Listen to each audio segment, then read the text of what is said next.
Well, friends, this week we are tortured poets. I'm Charlie, And I'm Corey. and this week we will be discussing the latest release from one Taylor Allison Swift, the Tortured Poets Department. Undoubtedly one of, if not the most anticipated albums of 2024. We've done several of Taylor Swift's releases here, so a new release coming, we just had to jump on it, and oh boy, did she give us a lot to talk about. Yes, she did. Super anticipated. She's at the top of the game right now, or in my opinion, she's at the top of her game as far as public saturation and worldwide knowledge. So, of course, it's going to be anticipated. And she did. She gave us a lot to talk about. Yes, she did. And with that being said, in the background, so we did do the last we did the last few Taylor Swift releases, including if we're including the re-recordings, all the ones that have come out during the duration of this show we've done that would be Midnight's the Speak Now 1989 recordings and Folklore, which we did after I went to the Eras tour last year because we had to bring that all together. So we first heard about this album back in February at the Grammys, and I don't think many people were expecting a new album at this point in time. She hasn't even finished the re-recording project, which I'm a bit not quite understanding that. I feel like she would have finished that before releasing new music. That has not been what's happening. I can see both sides, but I'm with you. Like there's a piece of me that says, "Hey, I am so proud of you for taking your music back and redoing it." But it almost feels at this point with another release coming out. I understand being an artist and I understand having music inside your soul and wanting your people to or everybody to hear it. But you were making a definitive stand and you are very, very close to finishing it. It's tough for me to really say, okay, this fits as far as a release schedule when you were so damn close. Like if this would have came in the middle of the re-recordings, I could see it because then you bookend the re-recordings with it. But I have a tough time with it being so close to the end and us getting this new album, this giant new album Yes. as well. So it's tough. It's tough from that aspect at the start here to be like, come on, what are you doing? But Yeah. then again, it could be a stellar album. So it's like, all right, if you got an album to put out, put it out. Let's hear it. I'm not taking it away. I'm just saying a bit confused. I'm with you on the confusion of why now. Yes. And especially even more right now because Midnight's also came out in the middle of the re-recordings, but it made a lot more sense when I realized, oh, there's going to be a tour for this album.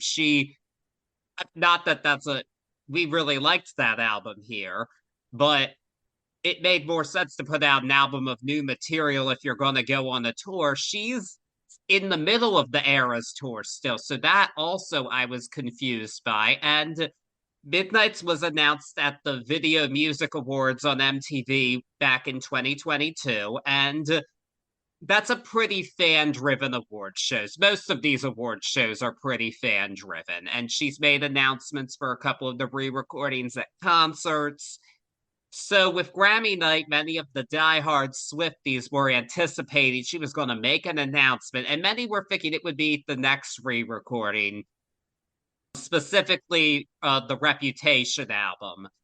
That wasn't what happened. Instead, when she won Best Pop Vocal Album for Midnight, she came up and said she had a new album coming out called The Tortured Poets Department. And I did a bit of a double take when I heard her announce it. I was like, wait, what did she say? Because it was an odd title for it. It's definitely her longest album title.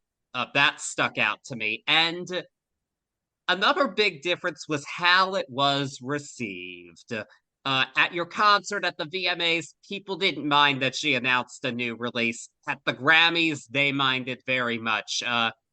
Because the audience was not her fans. It was the industry. It was her peers. Not everybody was watching the Grammys just for her. So not everybody loved it. And I didn't watch the VMAs, but I did watch the Grammys, and I had to say, just hearing that was like, oh, she definitely made this all about herself. I didn't love that she did it. It didn't seem great, and that's I think part of the negative reception definitely had to do with the saturation of her, but hearing her do it, I was like, that this is so odd. This is such an odd way to start an album cycle for me. Yeah, I didn't really have feelings on it. I don't mind that she did it there. As far as the name of the album goes, maybe I'm showing my age a bit here, but I can't get around not thinking of Dead Poet Society. So do Well, I. every time I hear the name, it doesn't add or take away from me. I am hoping at this point, because for the sake of our podcast, I'm not going into spoilers. At the point of listening, I was hoping that maybe that would add a bit and make sense of the album. And maybe it does. It's not something you'd connect with Taylor Swift. Great movie Yeah. all the way around. Just an odd thing to think about. And then in the lead up to this album, there was little to no information about the album. The track list ended up coming out. I think that might have been because it was leaked. And I mean, the titles, again, some of these titles were like, well, that's different. I don't know what this is going to sound like. I did have a feeling this would be a different album than I'd heard from her before. And I'm always interested to hear it, but the fact that almost no info came out, it made me a bit nervous. I thought, what's the concept of this album? Why is it called The Tortured Poets Department? What's this got to do with it? I just was really unclear on what she was going for. And that was much unlike Midnight's, where I felt she was very clear about what the concept was. And it took some listens, but I felt like that was a clear concept album. I wasn't getting that vibe from this, and that made me a bit nervous for this album. Little bit.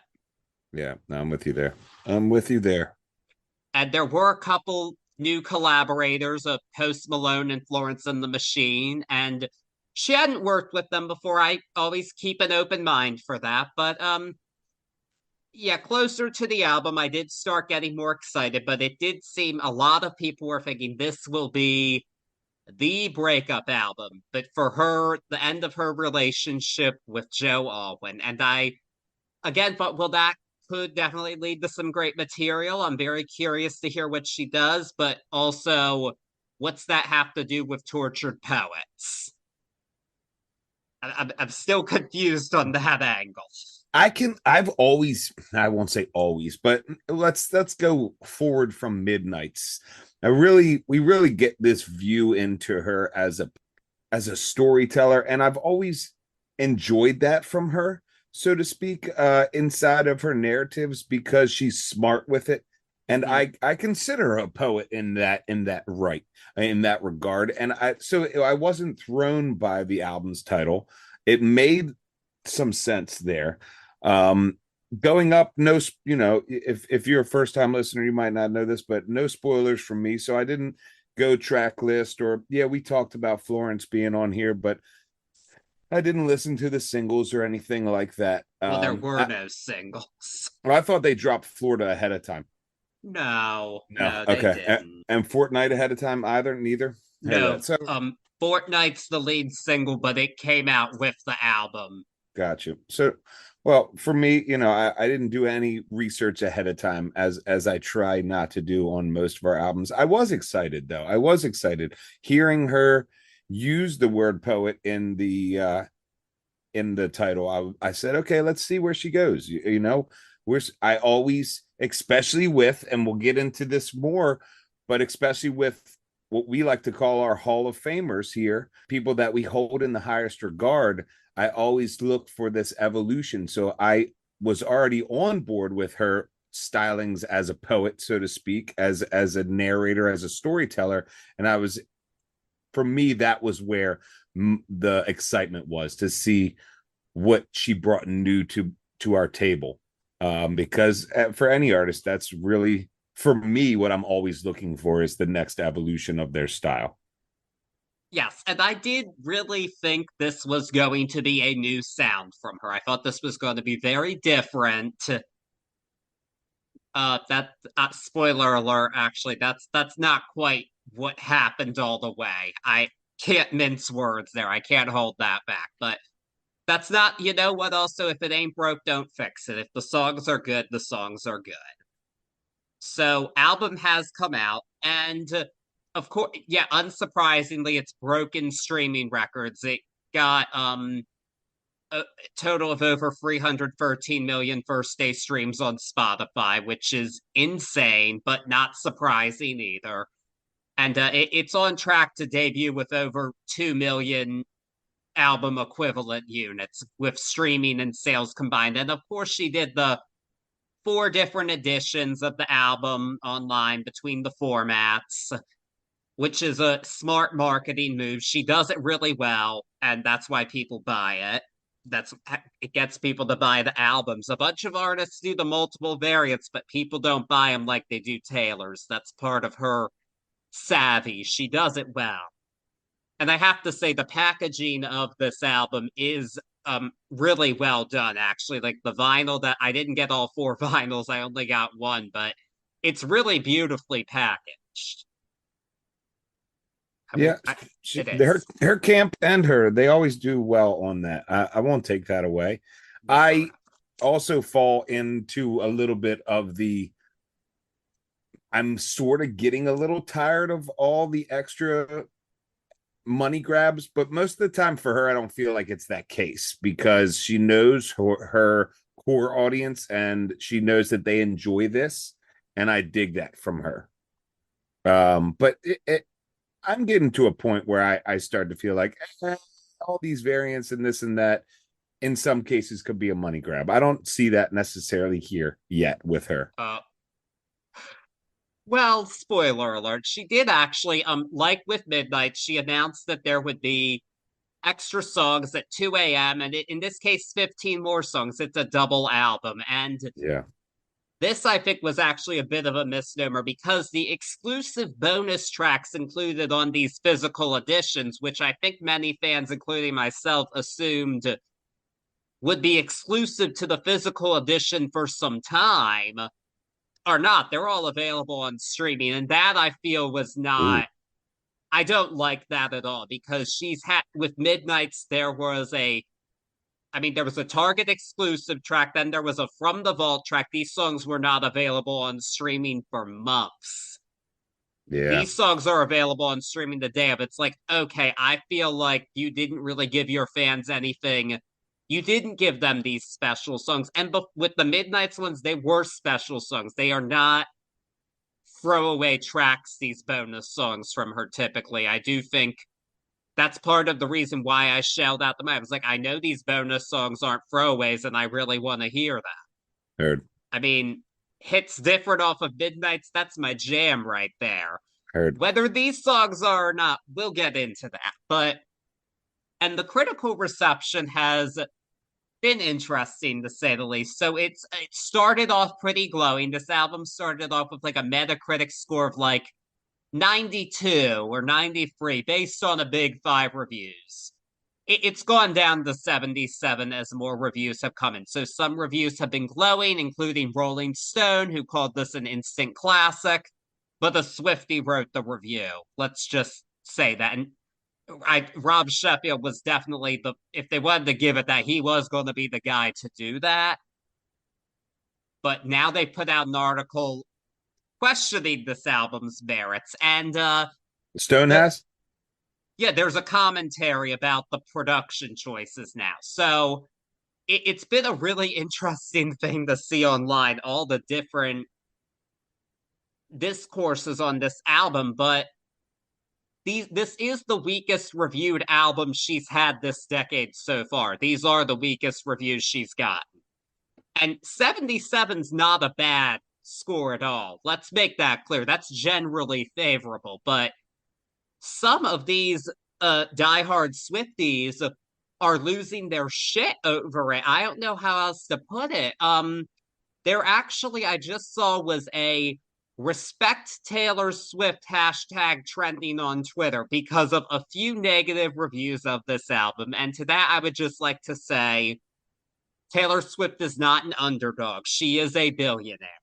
So she's gotten a lot of respect. You put an album out, you open yourself up to music reviewers. Not everybody may like it. And the number one critique, actually, that has really set me off the deep end from these diehard Swifties is people basically saying, if you don't like this album, you're dumb. I have seen people saying that if you don't like the Tortured Poets Department, that's just proof that like we're at like a fourth grade reading level and stuff like that. Like, no, everybody's entitled to an opinion. You may not get it, or maybe you do and you just don't like it. And you saying that these Swifties, it doesn't make you sound smarter. It makes you sound like a pretentious asshole. And you lost your argument if you have to resort to name calling and insults like that. Well, agreed. I'm so quiet during this opening here because I'm biting my tongue on a lot because there are some points that you touched on that I'd like to touch on throughout the album. I will say for the Swifties that are losing it over this and are pumped and super excited about it, good for you. Music, we say this all the time, art is going to do different things to different people, and that's why we love to talk about it.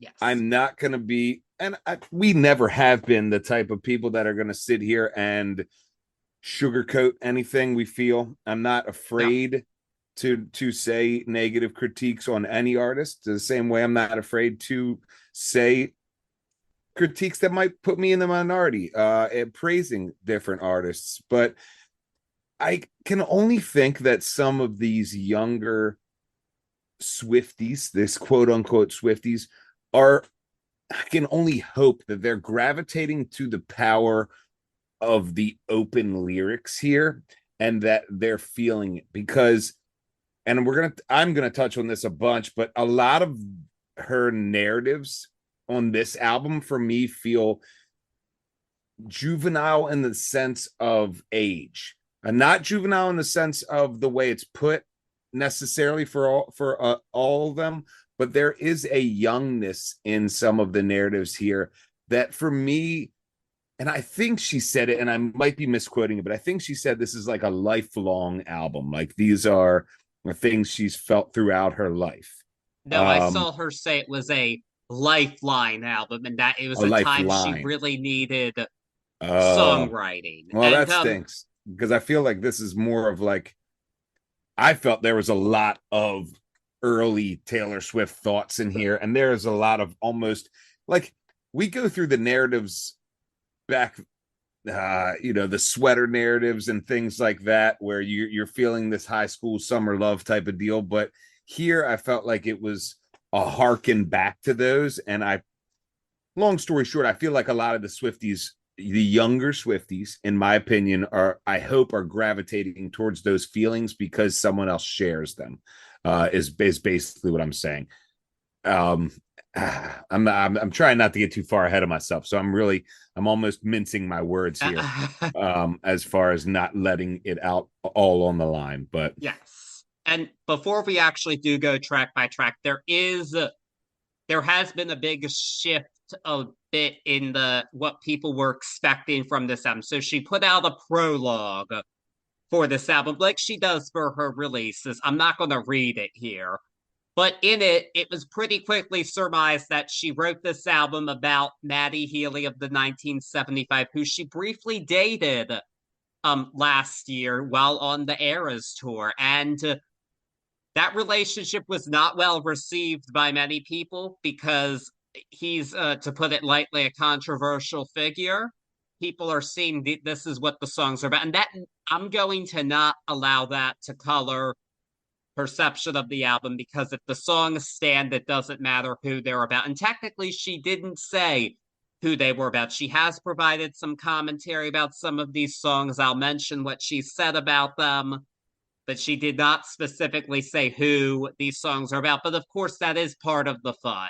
And while the lore is very fun, I think it's very important that the songs stand on their own. So let's just keep that in mind before we go track by track. Which are we ready to do that? yeah, I feel like we've been ready for a couple. I We We I yeah. This is a long intro, folks. I'm sorry, but there's been a lot going on and I have a lot of thoughts on it, but we're gonna get into it now. Before we move forward, be sure to follow us on social media. Links are in the description and subscribe and rate us wherever you're listening to us. It would be much appreciated. Album begins with Fortnight, the aforementioned lead single. This song features Post Malone, and Taylor has said that this song was fatalistic, kind of about like you don't end. Você vale muito. Eu não sei quantas vezes alguém já te disse isso, mas eu precisava repetir porque você vale muito. Não importa quantas vezes alguém tente te convencer do contrário. Eu tô aqui para reconhecer o seu valor, porque eu também já precisei de muitas para reconhecer e reforçar o meu. E não há nada mais poderoso do que celebrar juntas, porque nós valemos muito. L'Oréal Paris, porque você vale muito. E se tudo que você acreditou quando criança fosse verdade? Em maio, seja bem-vindo a um mundo que vai dar asas à sua imaginação. E com muita aventura e humor para toda a família. Com Ryan Reynolds e as vozes de Murilo Benício como Blue e Giovanna Antonelli como Blossom. Amigos Imaginários chega 16 de maio somente nos cinemas. Cópias dubladas e legendadas. Verifique a classificação indicativa. End up with the person you thought you were going to end up with. She did admit that the lyrics were hyperbolic on this song and many of the songs. I'm glad she did that. She said it's that kind of album. So I'm glad she said that. And this is very clearly about a really short relationship because a fortnight's only 14 days. But it's enough to she loves you, it's ruining her life. That's kind of the big hook on this song. This is a slow opener. It has grown on me a little bit. The only reason I can think of why this was chosen as the lead single is because it happens to feature Post Malone after listening to this album. I don't think this is a radio album. Let me be clear there, but the fact that we do have a popular artist singing with her made this an easy first single choice, but he's not on the song too much. He's on it more than Lana Del Rey was on Snow on the Beach, but not by a whole lot. Yeah, but honestly, I think the song's kind of bland. I just don't think there's a lot going on. I think the video's cool. I'll give it that. I do like the video, but it's just okay for me. The most interesting part's definitely the outro. But other than that, Yeah, it's a slow opener, like you said. But for me, in hindsight, and I 10 times I've gone through this album. We were talking about it a little bit before podcast, but 10 times this week. It's a slow opener that in hindsight sets this mid-tempo feel and gives us a look into this like unfiltered personal look of heartbreak that is the basis for this album. I'm done mincing words. I'm just gonna let it go. This is a great opener in the fact of that it shows you exactly what the rest of this whole entire album sounds like. And I'm sorry if I'm going to be beating a dead horse throughout most of this, but this note that we start with, and unfortunately is a note that we're stuck with for, in my opinion, way too long on the album. As far as Post being on this track, I was listening to it this morning with my son, and he saw from the back seat that Post Malone was on this track, and he was like, cool. And he hadn't heard it yet. It was almost impossible to show him where Post was. Like, that's how small he's on this. A feature is giving extra. I mean, and I've seen oh man, I'm not even mad about it, but I've seen him talk so highly. Even on Rogan, where he talks about being in a hallway with her and not knowing her, and her being like, I love your song. I wish it was, you make me jealous. I wish it was mine. I'm paraphrasing, but the actual occurrence between them, but it was super positive, and he was super head over heels of the whole situation. And I was excited when I heard he was on this, because I was like, oh man, he's really going to do it up. They're going to do it up.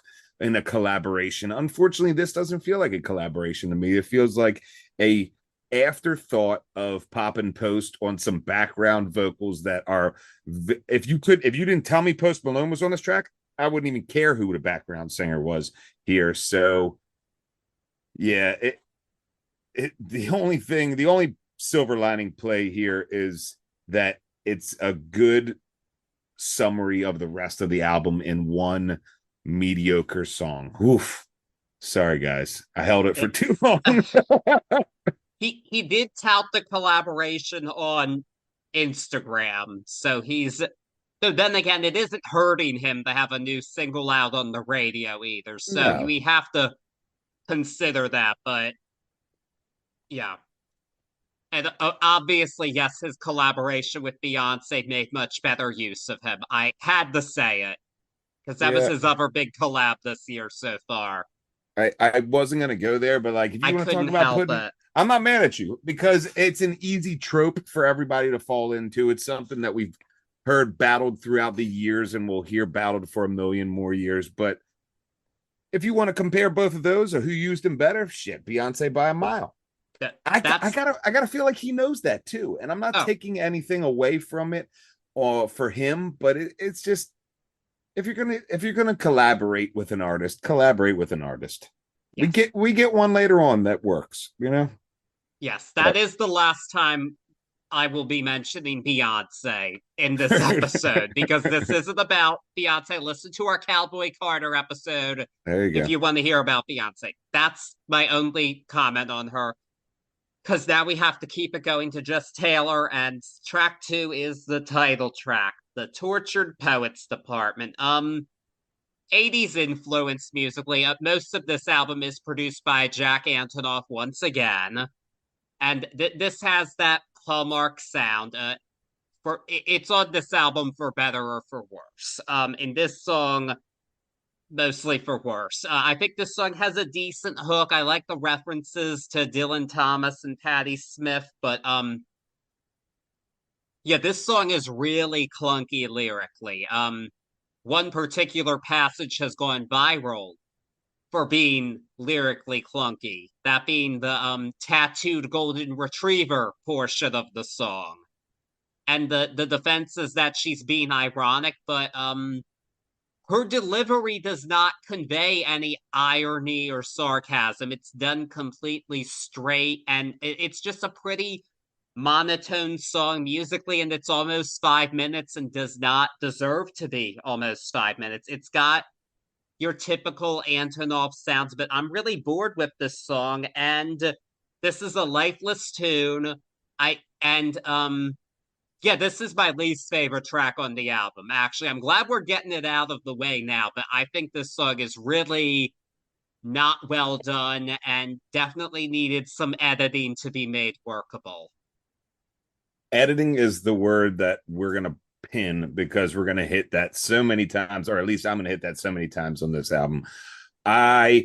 I'm not going to repeat everything you said because you touched on a lot of the feelings I have. There's a very minimalistic approach here. For me, this is part of that young Taylor feeling as far as a mindset inside of this narrative. A lot of cuddling high school vibes, even though she tries to, oh man, it's tough because I really enjoy her as an artist. But this one, it almost, not almost, it seems very contrived to me. There's not much here at all musically. Lyrics are cool. They're not the best. This song is long on the ears. 524, I think it comes. No, 453 it comes in at. It feels way too long. It's one of a couple on the album that way overstay their welcome, even with a semi-strong narrative.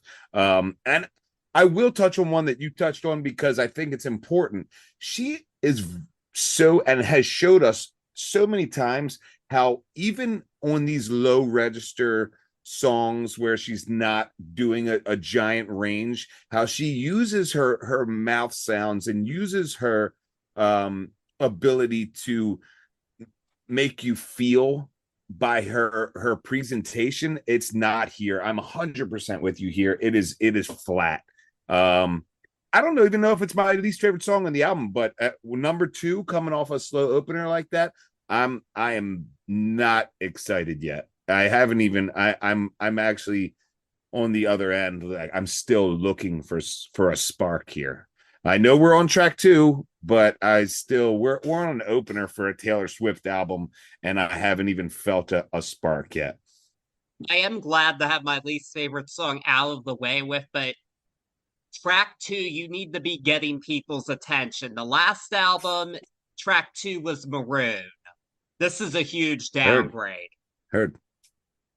So hopefully up from here with the next song, which is My Boy Only Breaks His Favorite Toys. She did describe the song as a metaphor from the perspective of a children's toy. You're his favorite toy until he breaks you and doesn't want to play with you anymore. This song has a catchy chorus. It's the most earworm of a song we've gotten so far. I will say that. And I feel like this is her in her element. She's good about writing from this kind of perspective with a sort of social commentary as applied to relationships. I feel like that's very in her element. I think this is the best song on the album so far. Not really that interesting musically, but I think it's in her wheelhouse. And for that, I think it's a solid comfort zone Taylor Swift song. Yeah, I'm with you. I totally understand the narrative and I get it and I enjoy the way she brings it to us. I like the poetry here, so to speak. Composition musically wise, this is super repetitive already. Like, I'm sitting in the same song. In fact, I've done it more than once. You take this halfway through, switch back to any piece in Tortured Poets, and you've pretty much got the same backing track, almost the same feeling. I understand that a lot of this song or a lot of this album is in this same tempo and same feeling. I don't know if I'm mad at Antonoff yet as far as listening to this album, especially first time, but I'll foreshadow a little bit here. It's not looking good, in my opinion, as far as I've dug what he's done with her before, but this just starts to feel contrived and starts to feel repetitive and starts to feel like you're phoning this shit in. I understand the Antonoff sound. I understand the Dessner sound. I understand the collaboration with Swift, but this one, it leaves me wanting more, way more musically. I'm with you though. I do feel Taylor. I feel this wheelhouse Taylor in here, and that's why this song is palpable. Yeah, not much here though. Yeah. That yes. That's fair. I hate saying this. It's hard to say. It is. Yeah, as excited as I was to do this album, and I'm as excited as I am to share this with everybody and share this with you, I was not excited about saying these things about any artist, but especially one of our Hall of Fame Turntables and Tea artists, you know? So what I will say is Taylor Swift is always interesting, whether you like the song or not. Heard. So, and I think that is definitely a case we could make with the next track, whether we like it or not, which is Down Bad. This one's been one of the most streamed so far behind the lead single. She said this song compares the idea of being love bombed with an alien abduction. So basically, she was love bombed and got ghosted. That's the concept of the song. You know, she's down bad crying at the gym. I'm glad that she made a point about this is teenage petulance, and then she, not long before, she says, I might just die, it would make no difference. But yeah, this is a depressing song, and I was honestly uncomfortable listening to this for quite some time. I just felt like this was almost revealing too much. Like, my main takeaway from this song was that she was Taylor Swift needs to see a psychiatrist stat, because this is really depressing. I know it's not all literal, but if this is your mindset, girl, you need help. You need help. And weirdly enough, it's kind of a catchy tune. The chorus gets stuck in your head a bit, but it's still really downbeat and monotone musically. And the big thing that sticks out about this song is the fact that there are 17 F-bombs in it, and I think that's lazy writing, honestly. I think that's some Gwen Stefani hollaback girl shit, and I don't like that because this isn't, that's not what you're going for. You're supposed to be this tortured poet. Like, do you want to be taken seriously? Because I don't think 17 F-bombs is the best way to make your point of being a tortured poet. Yeah, there's a there's a little bit more composition here. There's a little bit more musicality. I dig it. I'm with this strong narrative. I embrace her giving me way too much, and I can see the cathartic release here, and I really love that.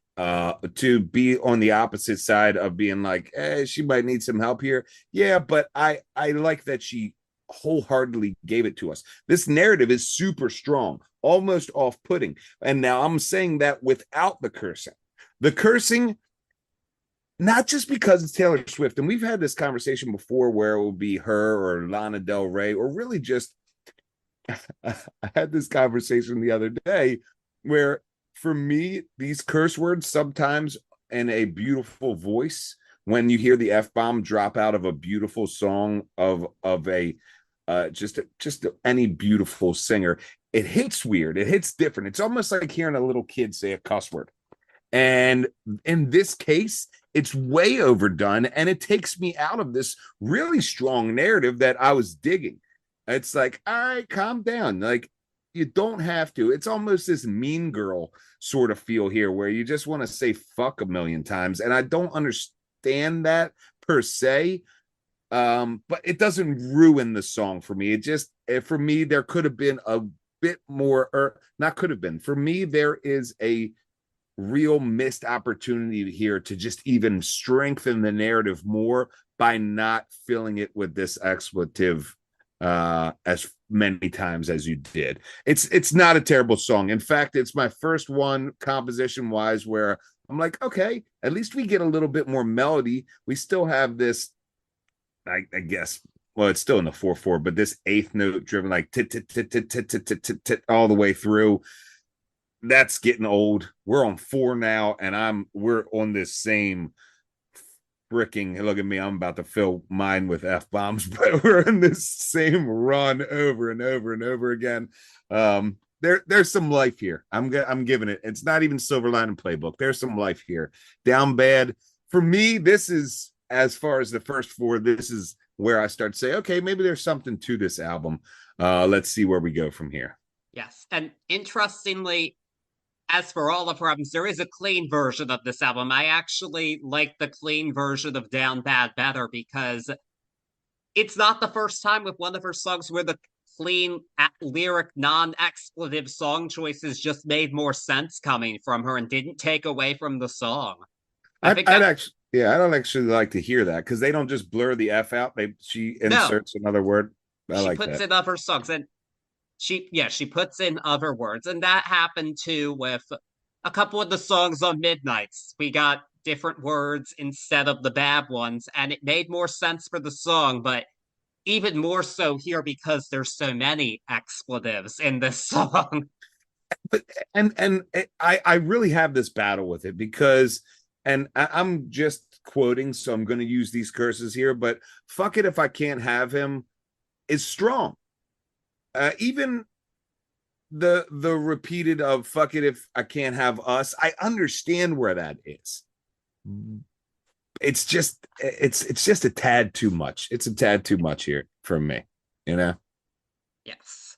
But we are going to switch things up a bit with the track 5. The famed track 5, often thought of as the emotional centerpiece of the Taylor Swift album. This one is So Long, London. First track produced by Aaron Dessner, so that's a good thing, first of all, because we're getting a different producer, which means a somewhat different sound, which at this point we need after 4 songs of the same thing, basically. And it pretty obviously references Joe Alwyn, being that he was her London boy just a few albums ago. So it uses a heartbeat in its melody, but much more frenetically than the last song where she did that, which was You're Losing Me from the Midnight's Vault, whatever you want to call that. I don't even know what that whole thing was. It's a bit confusing to me. Sonically, at this point, because of this freneticism, it is a bit of a breath of fresh air in the context of this album. I am happy to hear new sounds. Several people online have pointed out correctly that this does borrow traits from previous Taylor songs like My Tears Ricochet and Death by a Thousand Cuts, not just You're Losing Me. And I think that the song does what it needs to do. It is emotional, it does cut, it is a bit chaotic, but overall, I think this song works. Yeah, I'll start right at the beginning. This intro is a stroke of genius, especially so far on this album. And for me, it stands out so much more because it's the first time for me on this album that I really get this new sound. Like you said, sonically, we're given something that we haven't heard here yet. And I love that. And it's her, I found out that it's her overtracked or overdubbed on herself, where I thought it was this beautiful like choral arrangement with different people. I really love it. I've read that it mimics the bells of London, which I can see, but stand alone, it's a really cool piece to start this off, and it's very close to a stroke of genius. It's a very heartbreaking song. It's powerful in its narrative, and I like that. And to touch on where you were with the heartbeat, I love that too. This driving beat mimics that fast heartbeat, but also I think it has a place inside of her pushing through this song, and maybe pushing through the healing or pushing through the heartbreak, so to speak, and it makes sense. Thank you, Dessner, for giving me something that really not only hit sonically, hit narratively, but hit sonically as well. It is a breath of fresh air. It is what I was looking for, and it gives me hope for the rest of this album. As bleak as that may sound, it's very, very honest criticism from me. It does give me hope for the rest of this album. Yeah, it does feel like we'll finally begin to explore some new territories. And Dessner produces the next track as well, which is But Daddy, I Love Him. Now, this song is over 5 minutes, which is notable. That's the first time in quite some time from a Taylor Swift. And when I saw there were a couple 5+ minute songs, I can see where that excited fans of her from like the Speak Now and Red eras, because those albums had the more sprawling narratives. I wasn't quite as sure about it. I thought, okay, that's a bit more of a youthful energy. I feel like we did that well in the past. I'm not sure how that fits her now. So I was a little cautiously optimistic about these songs. I wasn't jumping up and down just knowing they were 5+ minutes long. But I still wanted to hear what was going on. And this song, it's funny you mentioned the teenage narrative, because the one song that people felt this called back to was Love Story. And it is a more modern take, which I can definitely see because it touches on parental disapproval of a love interest. And this one's gotten a lot of attention because she definitely went in on some of her fans at one point when she said, God save the most judgmental creeps who say they want what's best for me, sanctimoniously performing soliloquies I'll never see, likely a reference to the Speak Up Now movement that some fans started in response to her dating Maddie Healy, in response to some of the racist and misogynistic comments that he has made. And it was a silly thing of fans to do. You really can't tell somebody who to date. You don't know this woman. It's really not your place, even if the guy is problematic. And she also went off on some of the gossipy wine moms. And I like all of that. I don't know if all this song, it's had to take some time for me. I'm not sure it all I'm not sure if the sum is greater than its parts here. There's elements of this song that I really like, but I'm not sure it quite is adding up for me in the way I want it to. Yeah, I'm with you. I'm with you. All right, let's start at the very beginning here. But Daddy, I love him. For me, automatically evokes this country music kind of saying. And I love that it's doubled down here with this finger picking guitar, which I really love. It's beautifully done. The song for me evokes this country feeling, and that fits with the lyrical content. And I dig that. I think that's a smart move. I think that is a very calculated Dessner move here, and Taylor. We're talking about producers, but more so, I give it to both of them here. This song fits inside of itself very well in that fact. Unfortunately, it doesn't elevate this album, so to speak. It's very cool. I see maybe it could be a sequel to Love Story, or that it could be a new age one, but it doesn't finish for me. It starts well, it just doesn't finish for me. It's the easiest way I can say this one. I really want to enjoy this song more, and we say this every once in a while, but I want this song to be just a bit better. It's not by any chance the worst on this album, but it's not the best on this album either. It has some cool ideas in it, but unfortunately, it still ends up falling a little flat here.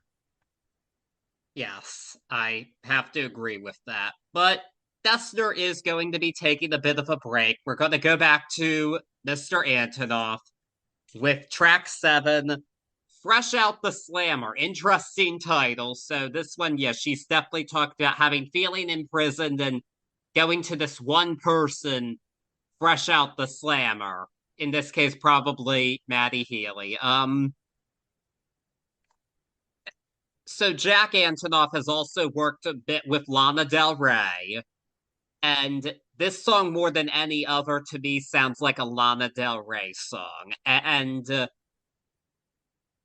I like Lana Del Rey, but I just don't think this song is very interesting musically. And I almost feel like there's times when she's really trying to. I think it's very intentional that she's trying to channel Lana Del Rey, because she collaborated with her and has spoken very highly of her. She has said Lana is the best that we have. But Taylor Swift is not Lana Del Rey. Lana Del Rey is a very different artist. Lana Del Rey is a persona of Elizabeth Grant. That's not her real name. Taylor Swift's brand is being relatable. So very different concepts being pushed through both artists, and this is just a filler track. This has all been done before.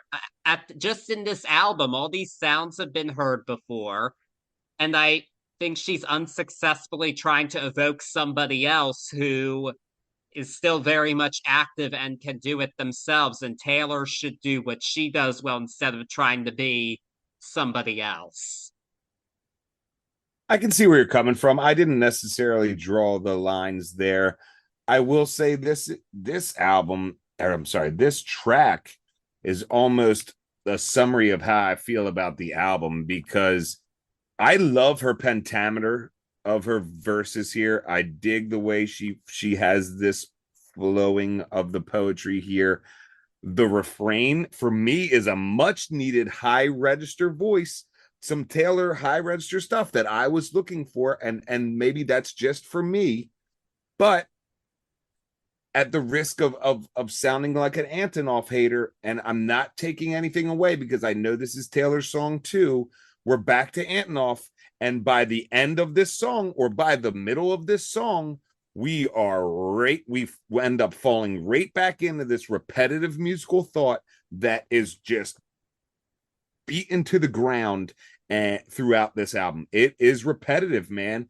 It is not anything new. There's flashes of right greatness here, but there's nothing, man. I don't know if it's the fact that that I am searching for a new sound with her, like I said, or just the fact that there's so much one note musicality so far in this album, and this is like the height of it, man. It's like you almost didn't think we'd notice because the narratives are so strong, and it starts to piss me off. In all honesty, I start to get mad, and now I sound like a Swiftie because in my head I'm like, maybe she's just surrounding herself with Antonoff too much, and he's like, no, this is the sound, this is your sound, this is the sound. But in all actuality, looking at it and saying it out loud now, it's her too. You got to be able to recognize and edit here. We go back to that pinned word. You got to be able to edit and say, what are we doing, man? This album hasn't come off this one notebook for maybe 2 tracks so far. Yeah, and this definitely at this point we really do begin to ask ourselves, has this collaboration run out of steam? Do they need to do something new? And are they challenging each other? I think is the main case here, is Yeah. because Taylor Swift chooses to keep working with Jack Antonoff. She's been working with him for over 10 years at this point. Heard. Is he pushing her like a good producer should, or is he just being a yes man? Because he's even said questioning her writing abilities, like questioning someone's faith in God. That tells me he's a yes man for her, and she's surrounding herself with this yes man who is going to let her do whatever, and he's just going to go with it. And you're not being a good producer and pushing her to do better in that case. And I'm not here for that at all. Yeah.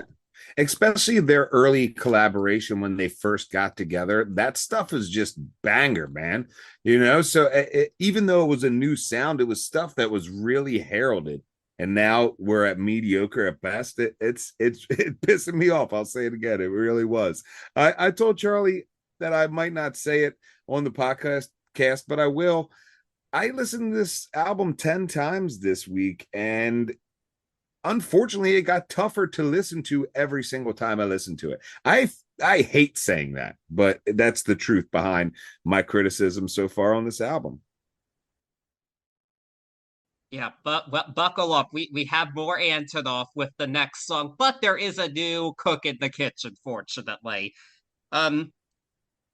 Track 8 is Florida, triple exclamation point. This is a duet with Florence and the Machine, and this is an actual duet. We do hear Florence Welch very prominently on this song, and it's a song about escapism. Taylor actually said the use of the Florida location was inspired by Dateline because she said people always skip town and go to Florida after committing a crime. And I love the heavy sounds every time after they say Florida. Like, it, both ladies sound great here. A part of me does wonder if Florence like held back on her voice for this song, felt it fit the song, or if Antonoff tuned her down. A part of me thinks maybe he would have, because Taylor sounds louder on the song than Florence Welch, and that's just crazy to think about because it's Florence Welch. We just talked about her last week. She's a killer. She's a powerhouse. I mean, there just seems to be a weird thing, but either way, both ladies do sound great on this song. There is chemistry between them. I feel like they explain why they have to escape and what this escape of Florida has to offer to them. I really want this song to be a single. I think this would be a great song of the summer radio tune. I really do. I really enjoyed this song. Yeah, this is a true collaboration here. It's a powerful narrative regardless, but these two together are great. I'm so glad you touched on it because it's an internal struggle that I've had of whether I like this grizzled, subdued Florence that we get here. And I came to the realization that I do, because I believe, maybe I like to believe, but I believe that she is playing a character inside of this narrative, and that her voice matches this character. She's the one that's burying her bodies that have been on her body in the swamps of Florida, so to speak, while the other voice, Taylor, is more partying it up and loving the drug. Even though they both do this dance together, I feel like Florence's side of the narrative is a bit more grizzled, and I like that her voice matches that. I This track is for me, the shining star of this album. It is definitely single worthy, and it's not just because Florence is on here, and it's not just because it's a duet. This one feels like a fully realized composition here, and I dig it, man. I dig it. I'll say it again. This is a true collaboration. There's even machine sounds in, not the negative machine, but The Florence's band. machine. Yeah, there's machine sounds in this Antonoff production, and I dig that because I thought for anything, if anything, that we were going to get no machine here. And I dig that we got some machine with our Florence and our Taylor. I love this song, man. I really dig it. I'm totally with you. Put this out on the radio. There's no way that people shouldn't be doing backflips over this one.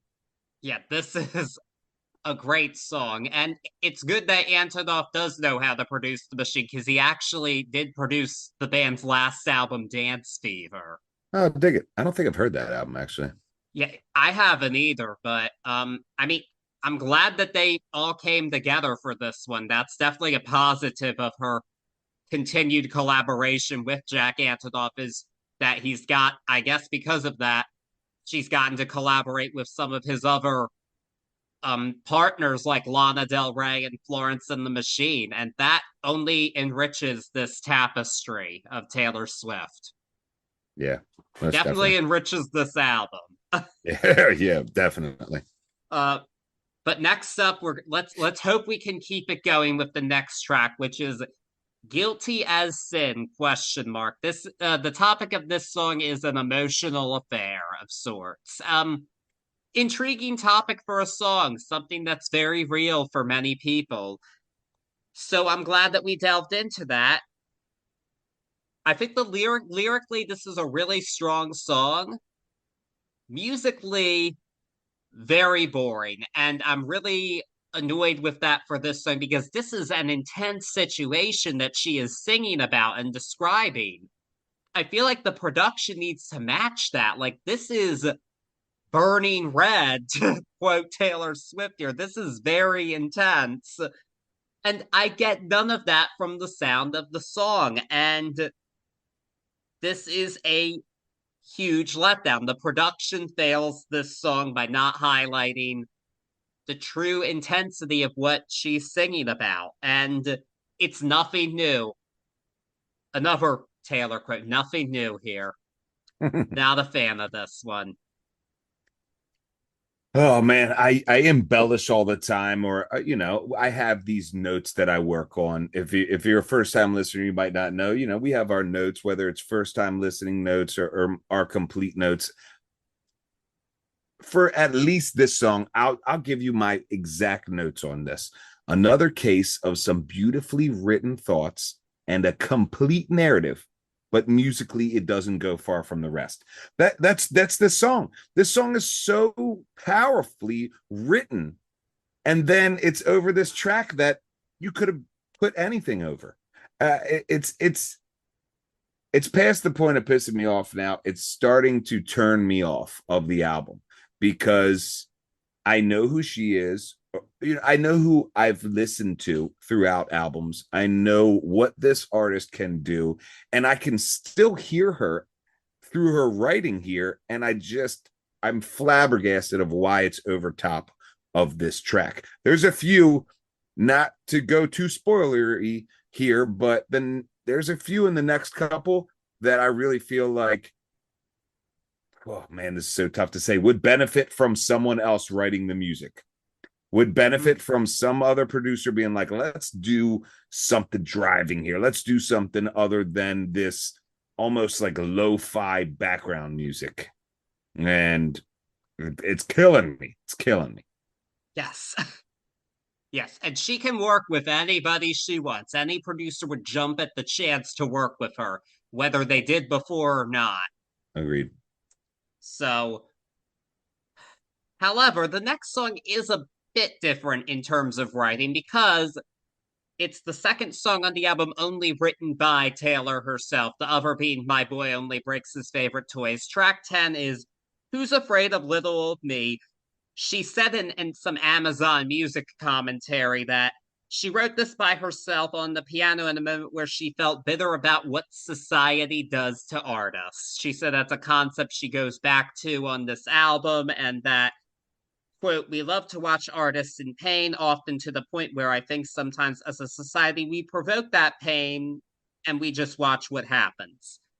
Very interesting point to make, and definitely leans into this tortured poets concept if we're going to go there. Not that I feel like I've gotten much of that on this album at all.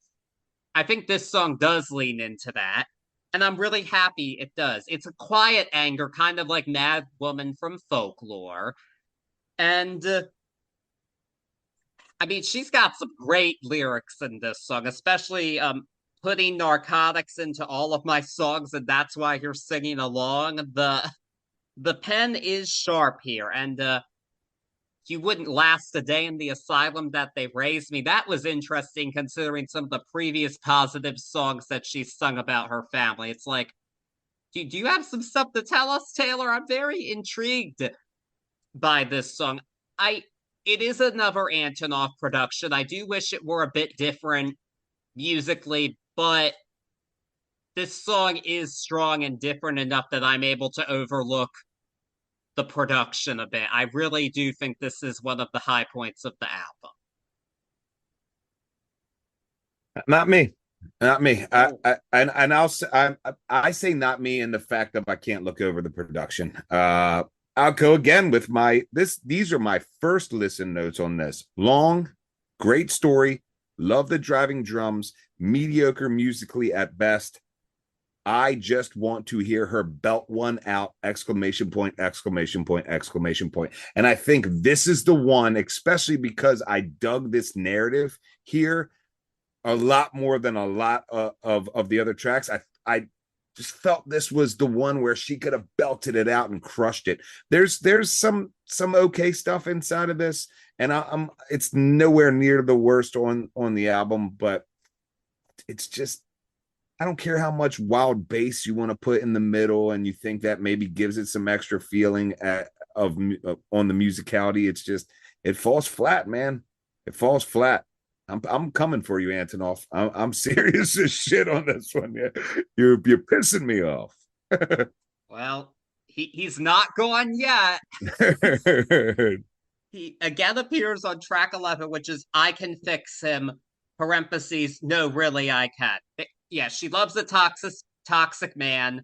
Okay, she loves a toxic man and tells herself that she can fix him.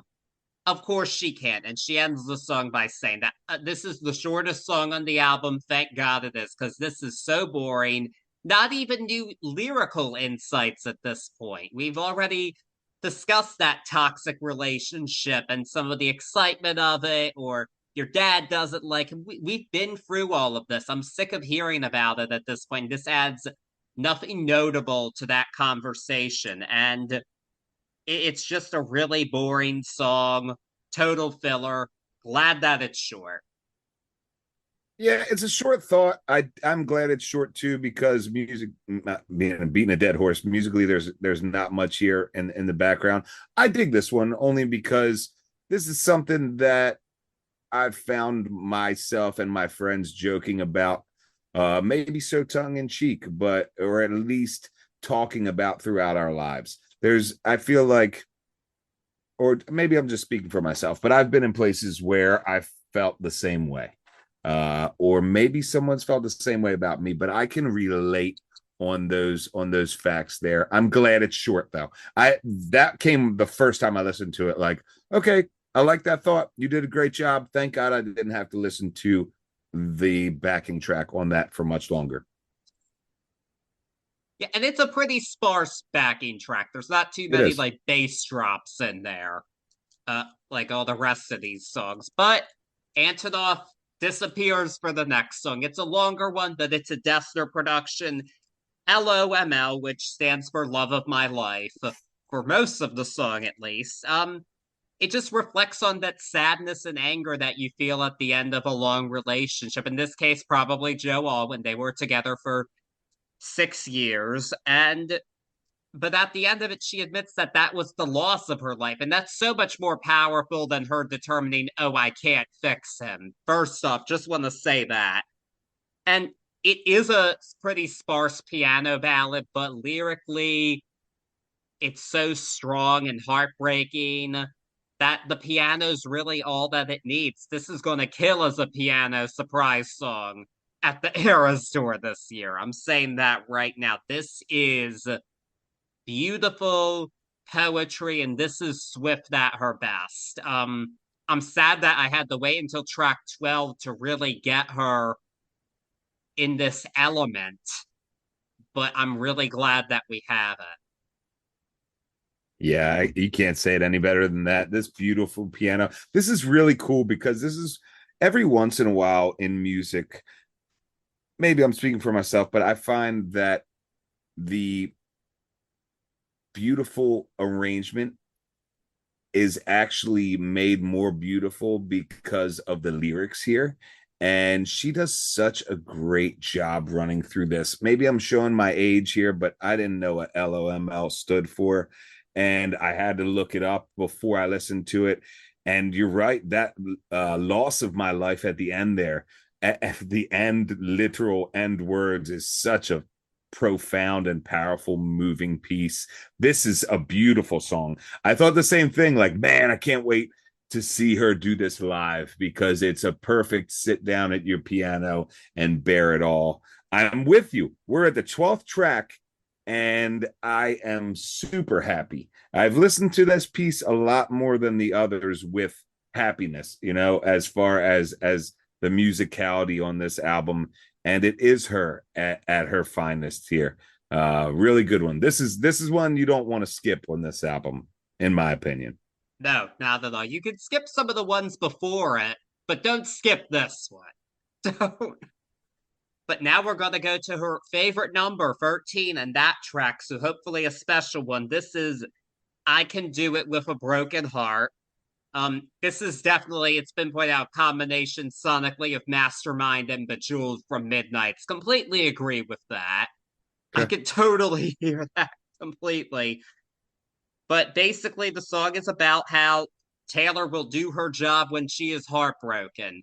So it's been pretty quickly surmised that this is about how her and Maddie Healy dated during the Eras tour. They were dating when I went to it. He actually played during Phoebe Bridgers' opening set, and they ended up breaking up during it. So she's saying she was heartbroken, but she still hit her marks. Lights, camera, bitch, smile, as she says in the song. Sonically, no, this is not a new sound from her.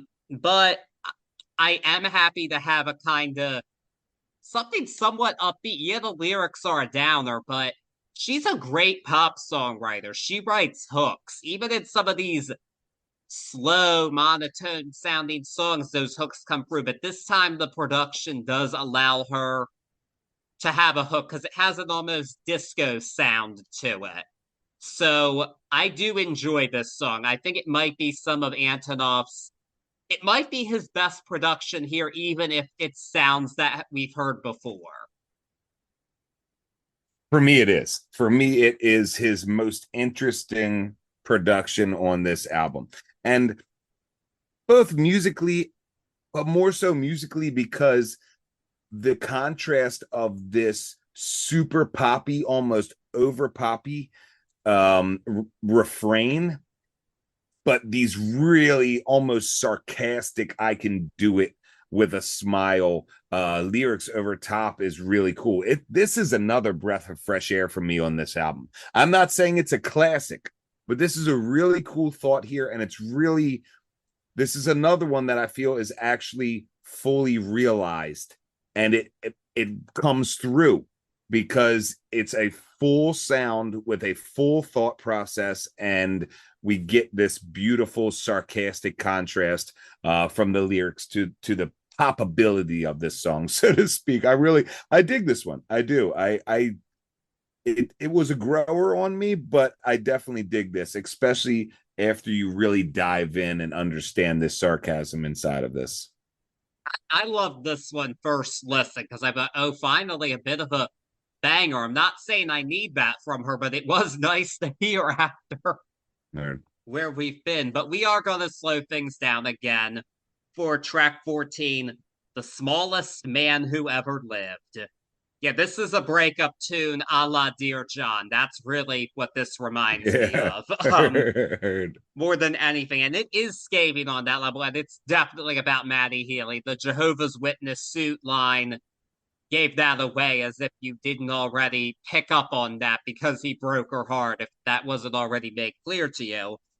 I mean, she flat out says she ruined her, that he, no, she flat out says he ruined her sparkling summer and that he belongs in prison. So she is very angry here. And I love it. This is that great scathing Taylor Swift breakup song that she can do really well. And she did it here. This is another piano ballad, but it builds in the second half to something more epic. And it does showcase the gravity of what she's singing about. Aaron Dessner this might be his best production on the album just because of what he was working with here.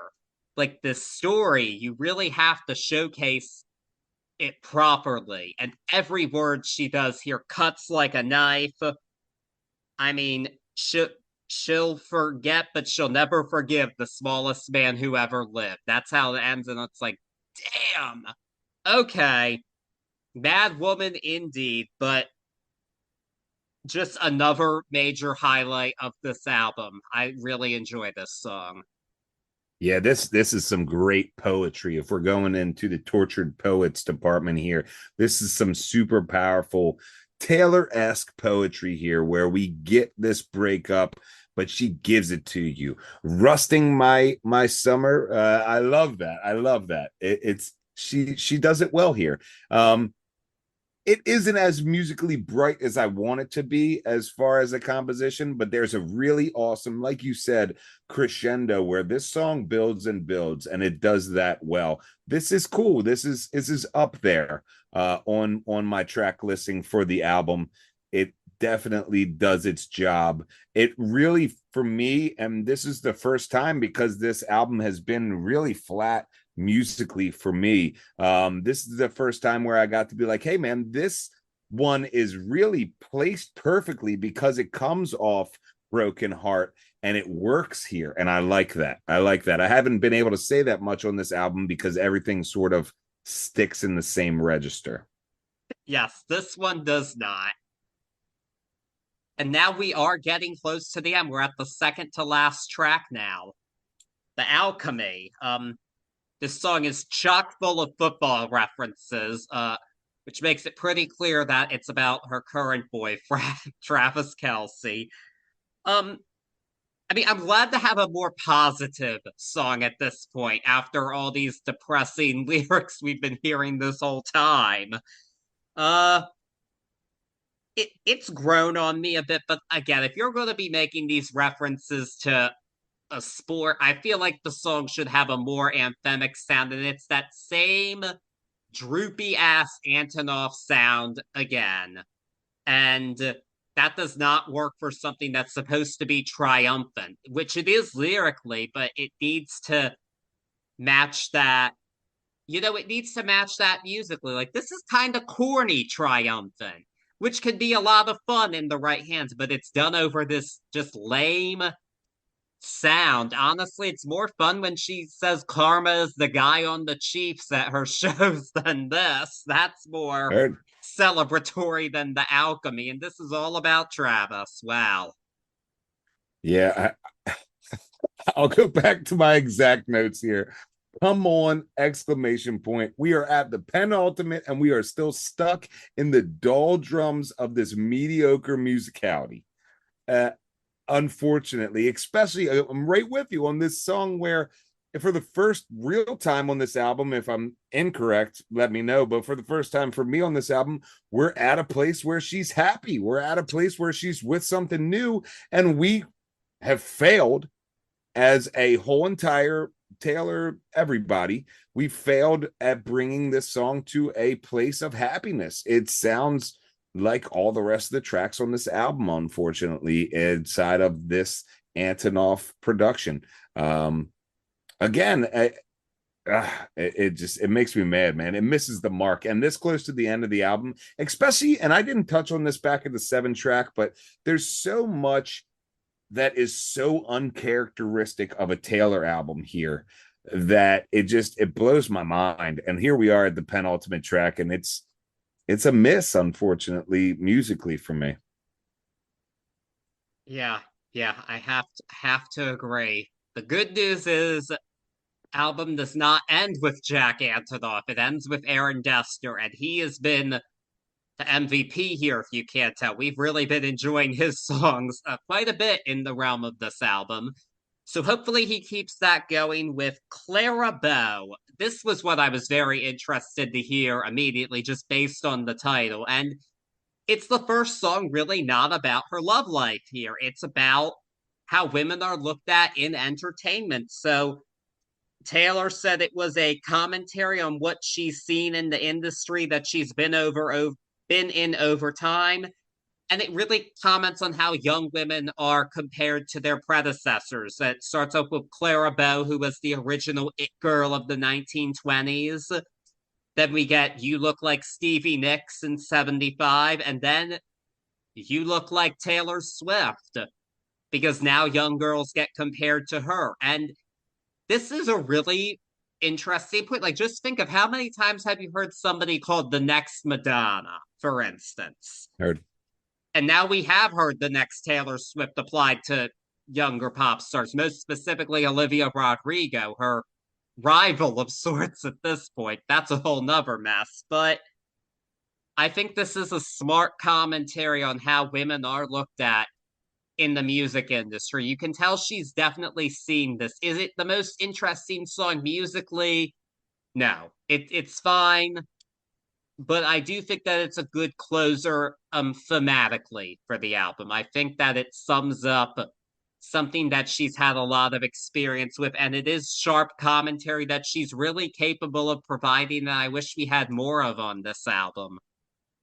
I agree with you. I really like this one. I'm glad it was saved for the last track, more so because it fits the theme, like you said, and it really has this nice bow at the end. It's a bright ending, even though the poetry doesn't portray such a bright statement, but I really love what she says here, and I love the way it's brought to us. It's not mind-blowing. It's not a mind-blowing perfect ender, but it is a bright finish for this album. Yes, and I guess we tie it all up with a Clara Bow and end this album. I like it. I like it. So yes, there we have it. The Tortured Poets Department. Its session has ended.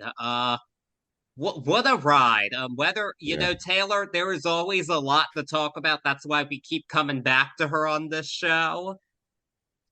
And not quite what we expected, but definitely a fruitful discussion. Definitely. And now I have to ask, what is your grade for the album? Whew, Taylor Swift, Tortured Poets Department. I came into this one looking and searching for a new sound from her. Unfortunately, I didn't get the sound that I wanted.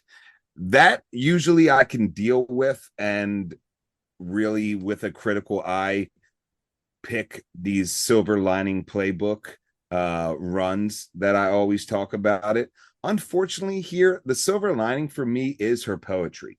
It is the Taylorness of her narratives that, regardless of the compositions in most of these tracks, they are always very strong and they're always very Taylor. I have to give that album this.